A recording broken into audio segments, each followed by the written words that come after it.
আসসালামু আলাইকুম ভিউয়ার্স, কেমন আছেন সবাই? আশা করছি সবাই ভালো আছেন। আমি আলহামদুলিল্লাহ ভালো আছি। তো নতুন আরেকটি ব্লগ নিয়ে চলে আসলাম আপনাদের মাঝে। তো এই তো সকালবেলা ঘুম থেকে উঠেই তো চলে আসলাম প্রথমে কাপড়গুলো নেড়ে দিতে। তো আজকের ওয়েদারটা এতটাই ঠান্ডা ছিল আর মেঘলাও ছিল আকাশটা। তো যাই হোক, যে কোনো মুহূর্তেই বৃষ্টিও চলে আসতে পারে আর এতই বাতাস ছিল, মানে বাতাসের জন্য কাপড় দেয়াই যাচ্ছিল না। মানে একদিকে নাড়তেছিলাম আর একদিকে পড়ে যাচ্ছিল, এরকম একটা অবস্থা। তো যাই হোক, এরকম ঠান্ডা ওয়েদার থাকলে ভালোই লাগে, যখন বৃষ্টি আসে তখন আর ভালো লাগে না। তো বৃষ্টি আসলে তো বুঝতেই পারছেন, মানে বাচ্চাদের থেকে শুরু করে কাপড় চোপড় সব কিছু নিয়ে হচ্ছে একটা বিপাকে পড়তে হয়।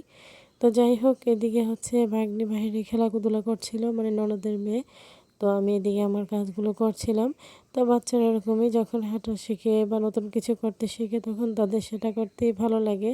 আর ছোট ছোট বাচ্চাদের এরকম দুষ্টুমি কাণ্ডগুলো দেখতে আমাদেরও ভালো লাগে। ভিডিও দেখতে দেখতে যারা এই পর্যায়ে চলে এসেছেন, শুরুতে লাইক দিতে ভুলে গিয়েছেন, তারা অবশ্যই একটি লাইক দিয়ে ভিডিওটি কন্টিনিউ করবেন। আপনাদের একটি লাইক আমার ভিডিওটি অনেকজনের মাঝে পৌঁছে দিতে সাহায্য করবে। তো এদিকে হচ্ছে ননদ আর ছোট জামাই মিলে গিয়ে হচ্ছে এই শাকগুলো তুলে নিয়ে আসছে। তো কিছুদিন আগে এই শাকগুলো রান্না করা হয়েছিল, মানে তরকারি আর কি, পাঁচমিশালি সবজি। তো গাছ থেকে হচ্ছে সিম পেড়ে নিয়েছে, সাথে ছোট আলু। তো ওই দিন ছিল কাঁঠালের বিচি, আজ হচ্ছে কাঁঠালের বিচিটা নেই, তো সেটাই আমরা মিস করবো। যাই হোক, তো পাঁচমিশালি একটা সবজি রান্না করা হবে শুটকি মাছ দিয়ে। তো এই তরকারিটা রান্না করলে সবাই খুবই পছন্দ করে। তো এদিকে পপকর্ন ও চিপস নিয়ে একজন লোক আসছিল।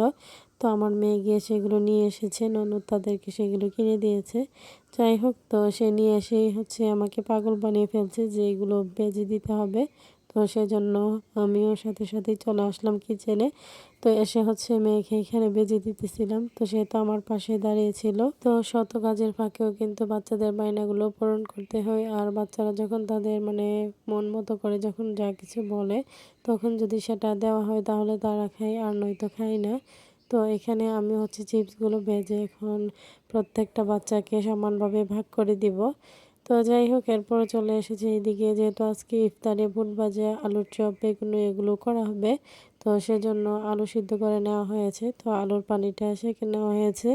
সাথে পেঁয়াজের জন্য এখানে ডালটা ফ্রিজ থেকে বের করে রাখা হয়েছে, মানে ইফতার বানানোর আগ মুহূর্তে সব কিছু রেডি করে রাখা হয়। তো বেসন থেকে শুরু করে সব কিছু আর কি আগে থেকে যদি রেডি করে রাখা হয় তাহলে ইফতার বানানোর মুহূর্তটা আর এতটা কষ্টের হয় না। তো আজকে হচ্ছে কালো জিরাটা তেমন ছিল না, তাই হচ্ছে আর সেরকমভাবে দেওয়া হয়নি অন্য দিনের মতো। তো বুটও ভিজিয়ে নেওয়া হয়েছে বেশি করে একদম। তো আমরা হচ্ছে একদিনই সিদ্ধ করে নিই, একদম 5-6 দিনের মতো। প্রত্যেক দিন তো আর সিদ্ধ করে রান্না করাটা সম্ভব নয়। তো প্রত্যেক দিন আর বুট ভাজিও করা হয় না, যখনই করা হয় মানে একসাথে করে রাখা হয় ফ্রিজে। তো পরে হচ্ছে বের করে নিয়ে আর কি ভাজা হয়। তো এখানে ইফতারগুলো বানানো কমপ্লিট। তো আমি হচ্ছে এখন দোকানের খাবারগুলো রেডি করে নিব। তো আজকে হচ্ছে ইফতার যে দিব, মানে একদম লেবু শসা কোনোটাই ছিল না, যেহেতু আজ বাজারও পাঠাইনি। তো সেজন্য যা যা কিছু ছিল তা দিয়ে দিব। তো যাই হোক, মাঝে মধ্যে এরকমটা হয়ই। তো এখানে আবার সেহরির জন্য ইলিশ মাছ ভুনা করা হয়েছে, সাথে হচ্ছে শুটকি মাছ দিয়ে যে তরকারিটা, পাঁচমিশালি একটা সবজি, তো সেটাই রান্না করা হয়েছে। তো এখানে আমি হচ্ছে এখন চলে এসেছি বুট ভাজি থেকে শুরু করে যা যা কিছু দেওয়ার দরকার সব কিছু এখন হচ্ছে দোকানের বক্সে করে দিয়ে দিব। তো ড্রাইভারও চলে আসবে কিছুক্ষণের মধ্যে। তো সেজন্য আমি আগে থেকেই মানে আসরের নামাজটা পড়েই হচ্ছে এগুলো ইফতার রেডি করা শুরু করে দিই। তো আজকে ইফতারে তেমন কাটাকাটির তেমন ঝামেলা ছিল না, যেহেতু পেয়ারা ছিল তাই পেয়ারাটাই কেটে নিয়েছি। আর আলুর চপ, বেগুনি, বুট ভাজা, সাথে টমেটো ও পেঁয়াজ কেটে দিয়েছি। তো এগুলি এখন হচ্ছে পাঠিয়ে দিব দোকানে। তো সাথে পেঁয়াজও তো আছে, আর ইফতারে যদি পেঁয়াজও না থাকে সেটা তো আর জমবে না। তো সবার কাছে আমার ছোট্ট একটি রিকোয়েস্ট, কেউ স্কিপ করবেন না, পুরো ভিডিওটি দেখে নেবেন। ভিডিওর কোনো অংশ দেখে যদি আপনাদের একটু ভালো লেগে থাকে লাইক, কমেন্ট, শেয়ার করে দিবেন। আমার ছোট্ট চ্যানেলটিকে সাবস্ক্রাইব করে বেল আইকনটি বাজিয়ে দিবেন। যারা নতুন ভিউয়ার্সরা জয়েন হয়েছেন তাদের কাছেও যদি আমার ভিডিওর কোনো অংশ দেখে একটু ভালো লেগে থাকে সাবস্ক্রাইব করে পাশে থাকবেন। তো এদিকে হচ্ছে ইফতারের বেশি সময় নেই, তো সেই জন্য আমরা দুইজন মিলে বসছি ইফতারটা মাখিয়ে নেওয়ার জন্য। যেহেতু আমরা একসাথে বসেই সবাই ইফতার করি, তো সেজন্য একসাথে মাখিয়ে হচ্ছে খাই। তো এভাবেই খেতে আমাদের ভালো লাগে। তো দিনের বেলা মেয়ে যে পপকর্নটা রেখেছিল, তো ইফতার খাওয়ার পর মা মেয়ে বসে সেই পপকর্নটা খাইতেছিলাম নামাজের পর আর কি।